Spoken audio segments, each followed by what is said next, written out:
नमस्कार दोस्तों, good morning everyone. आज हम बात करेंगे जेनेरिक एंड ब्रांडेड मेडिसिन में अंतर क्या है। एक बुजुर्ग महिला मेडिकल स्टोर पर महंगी दवा देखकर परेशान होती है। क्या आपने कभी सोचा है कि एक ही बीमारी की दवा 500 रुपये में और वही दूसरी कंपनी की 50 रुपये में मिल रही है? ऐसा क्यों होता है? क्या सस्ती दवाएं असर नहीं करती हैं? चलिए आज जानते हैं जेनेरिक और ब्रांडेड दवाओं की पूरी सच्चाई। जेनेरिक और ब्रांडेड दवाएँ क्या होती हैं?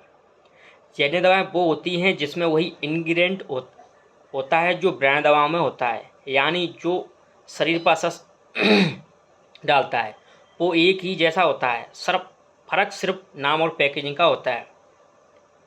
दवा के दो पत्ते होते हैं, एक तो जेनेरिक, एक होता है ब्रांडेड।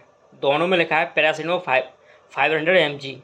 उदाहरण के लिए मान लीजिए एक ब्रांडेड दवा है क्रोसिन और जेनेरिक दवा है पैरासीटामोल। दोनों बुखार कम करती हैं, दोनों का असर एक जैसा ही होता है। ब्रांड दवाएं महंगी क्यों होती हैं? जब कोई फार्मा कंपनी कोई नया दवा बनाती है तो उस पर लाखों करोड़ों का खर्च और रिसर्च होता है। उसे बाजार में लाने के लिए branding, marketing, medical representative, TV ads में पैसा लगता है और यह दवा में बहुत खर्चा होता है, इसलिए ब्रांड दवाएं बहुत महंगी होती हैं।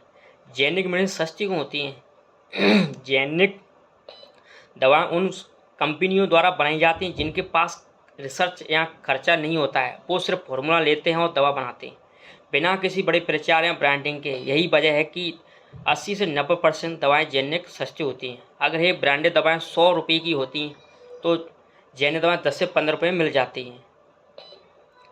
और भारत में दवाएं ड्रग कंट्रोल जनरल इंडिया की अनुमति से जेनेरिक दवाएं भी पूरी तरह से टेस्ट और सुरक्षित होती हैं अगर वो रजिस्टर्ड कंपनी से खरीदी जाए तो, और लेकिन हमेशा क्वालिटी वाले सोर्स से खरीदें।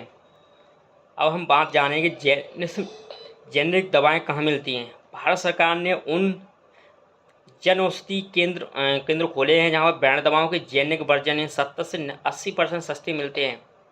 आप डॉक्टर से भी पूछ सकते हैं कि इसका जेनेरिक नाम क्या है। जेनेरिक दवाएं गरीब और आम आदमी की ज़रूरत है। सही जानकारी से आप पैसे बचा सकते हैं और इलाज को भी समझौता नहीं कर सकते। अगर आप अगली बार अगर आप बीमार होते हैं या कोई आपका रिलेटिव है तो उसको जेनेरिक मेडिसिन की इन्फॉर्मेशन दें। तो इसी तरह की इन्फॉर्मेशन वीडियो देखने के लिए थैंक यू, धन्यवाद।